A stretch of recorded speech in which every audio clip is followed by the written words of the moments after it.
the Brian Flores litigation continues to be the top story in the NFL. And there are so many layers to this one, so many pieces, so many different directions that the case will take us. And I've been trying to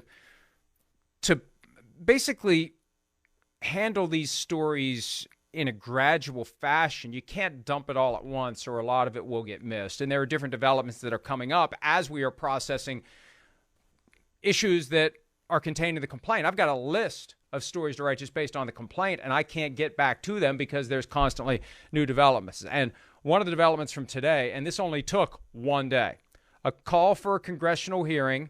Representative Bobby Rush, in a letter to the league, says, I urge you to swiftly hold a hearing on the issue of systemic racism in the NFL, in direct response to the Brian Flores lawsuit alleging racial discrimination, ongoing and long-lasting in the NFL. I'm not surprised. The NFL is already under assault by Congress, rightfully so, for the handling of the Washington football team workplace misconduct investigation. This is a close cousin to that. It's the same thing. It's improper employment practices. It's just a different category of the same problem. No surprise that the NFL finds itself in a mess that is, number one, of its own making, but number two, is spreading. Well, right. And I think the other thing about this is that when you're looking at the NFL's popularity and how really essential it has become in American life and everyday life, that's why this becomes a matter of congressional interest. You're not seeing anything draw numbers when it comes to television viewers like the NFL. You don't see anything drawing, 30 plus million viewers, let alone the 45 to 50 million that we saw watch these AFC and NFC championship games over the weekend. So when you have something that is so really, like I said, essential to what is American public life, that's why this becomes a matter of interest for Congress, because it is one of the biggest things, biggest entities, biggest organizations, if you want to call it that we have in America. So if you have discriminatory hiring practices, and if there is now allegations that are really, really, I would call them explosive, from a head coach that just got fired and is still up for jobs within this hiring cycle, that's why it becomes a matter that Congress can be interested in and really, frankly, should have hearings over. And when Congress first expressed interest in the Washington football team situation and explained, as you did, that the NFL is the subject of intense public interest and millions of people watch the games, the NFL did not push back against that contention. The NFL is not questioning the jurisdiction of Congress to be concerned about these issues. The knee-jerk reaction for so many people who hear about things like this is, doesn't Congress have better things to do? Well, yes, it does, but it also has this to do, and it's capable of doing multiple things. And when the NFL is a major source of public attention, taxpayer money, revenue from the average person who goes to games, who buys things at games, who spends their time consuming the content by watching the games or going to NFL-owned media properties, betting on games through legalized means. Yeah, there's justification for Congress to be interested, because the things the NFL does, just like with taunting, their justification for trying to turn players into robots after the whistle and never do anything that would remotely approach getting in someone's face. They say they don't want players at lower levels of the sport to mimic those behaviors. That same thing applies to everything else the NFL does. Hiring practices, everything. And if it's okay for the NFL to do it, people in all walks of life with all forms of business are going to think it's okay for them too. So this is necessary. And the NFL is okay with that basic issue of oversight.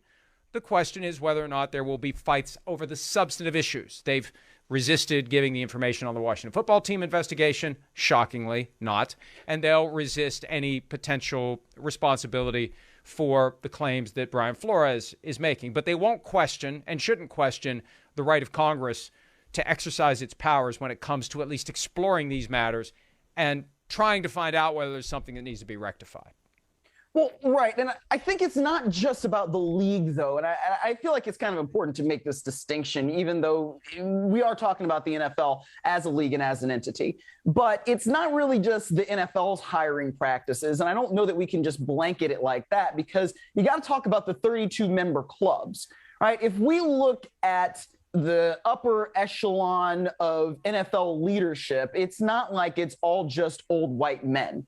Right. And now, yes, we've never had anything but a white male commissioner. But I think, on the whole, you look at the league, right, and the league's hiring practices within that building at 345 Park Avenue. And then now we can say that the building that's basically down the street from me down here in Inglewood in Southern California. It's not like that's all we see. Right. It's not like, the head coaches that we see from the 32-member clubs, of which there are only 3 minorities and only one of whom is black. So that, to me, is where there's a difference. And that is where, when we're talking about Congress, it can't just be about the league itself. It has to be about the 32-member clubs and what are they doing specifically when they are trying to hire certain people in order to be their head coach. Why are they not looking at certain factors, right? How are they determining that they should then fire a black head coach maybe a year before they would on average fire a white head coach? That was something that was very interesting to me. That was, in the many, many pages of that lawsuit that came out yesterday. So there's a lot to this, as you said, Mike, and it's not just about the league. It's also about the way the 32-member clubs operate.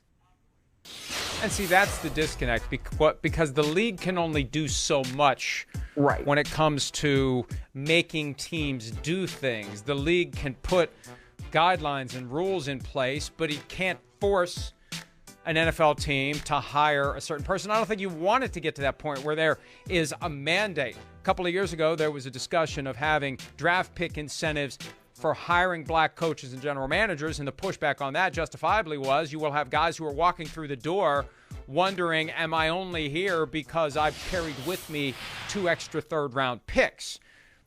I think that you need to ultimately change the way that the decision makers make their decisions. And Myles, this is something that Peter King and I were talking about earlier today, and this is a radical concept, but it may be what ultimately needs to happen. You've got these teams owned by and controlled by one person. The NFL is very big on that. That's one of the reasons why the Broncos are being sold. It's why the Titans had to reshuffle some things. After Bud Adams passed, he didn't vest control of the team in one of the 3 branches of his family tree, and they had to fight over it. And one of the branches got bought out by the other 2, and it finally got resolved that way. But there always has to be one person who can make decisions on behalf of the team. The problem is, and I've used this example with the Green Bay Packers all the time, because in Green Bay, because it's a corporation, and it's been a corporation for decades because they were out of money in the 20s and they issued stock to raise money to survive. Currently, that business model is not prohibited or is not allowed in the NFL.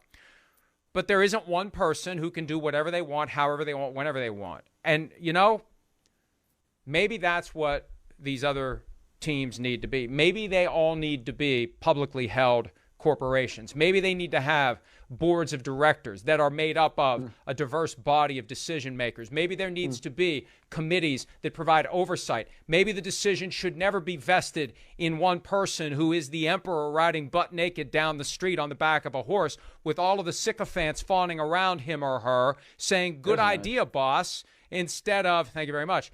Well, it depends on which owner, I guess, but let's not even start.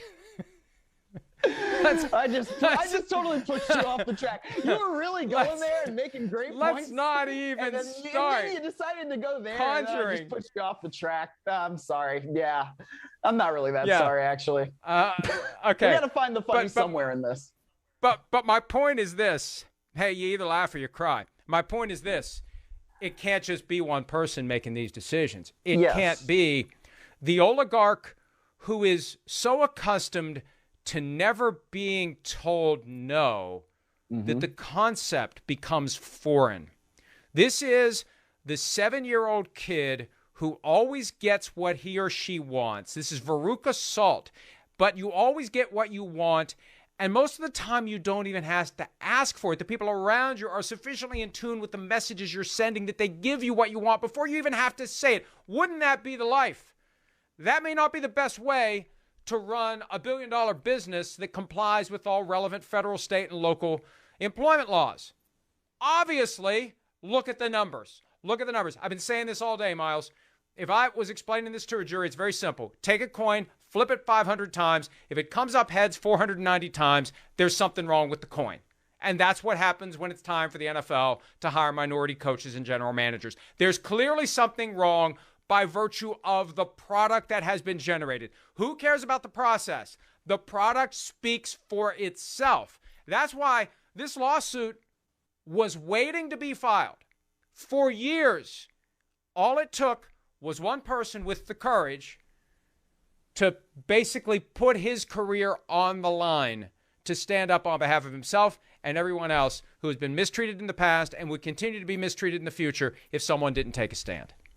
Well, the really interesting thing that you said about that, just in all of that to me, is the fact that you're thinking about board of directors, right? These boards of governors. And this is how we see big corporations operate in reality, like in real life, in everyday life. You know, you think about like Coke or PepsiCo or, you know, any one of these big corporations. Why do they implement different statutes that they have, different rules that they have, different hiring practices that they have? It's because it's not just all relying upon one specific person.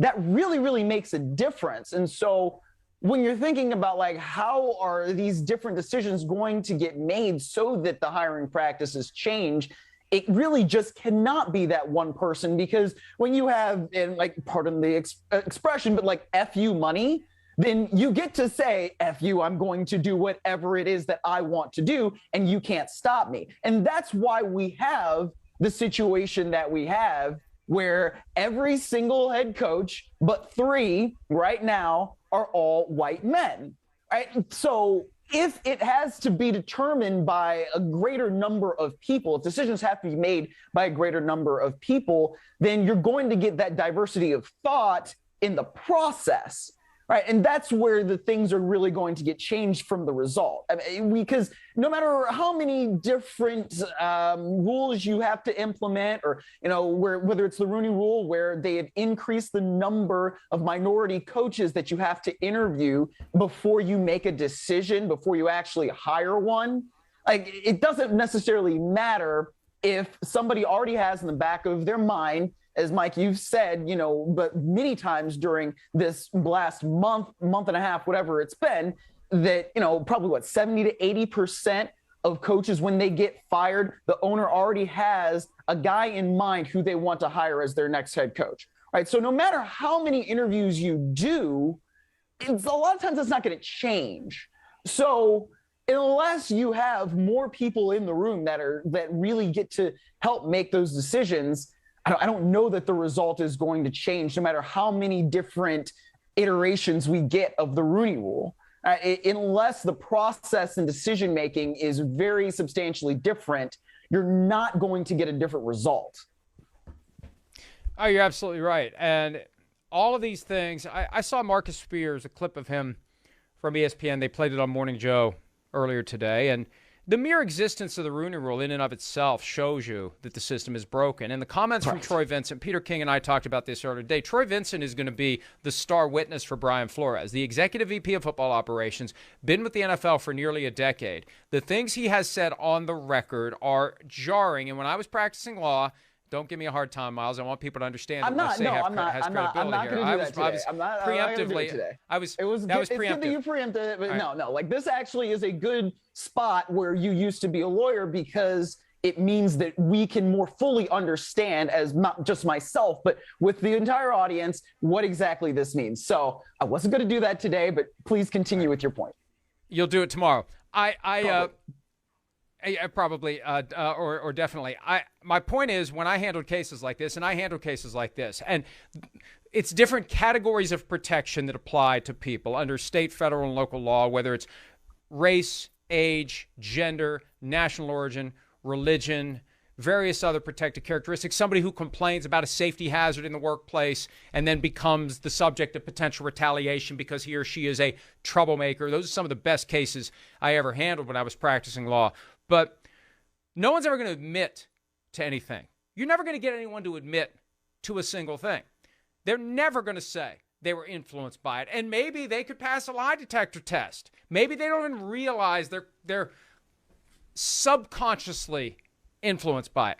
But when you have words, undeniable, undisputable, or indisputable, as the case may be, from an executive with the company, like the things Troy Vincent has already said, you don't need to get somebody to snap under oath like Jack Nicholson in A Few Good Men. You don't need to someone say, you're damn right I did. You don't need that. You just use their words and you weave a tapestry of circumstantial evidence to lead to the inescapable conclusion that there is a bias based on whatever the protected characteristic is. And in this case, obviously, it's race. Hi, I'm Mike Tirico, and thanks for watching. Make sure to hit subscribe for the latest news and highlights from NBC Sports.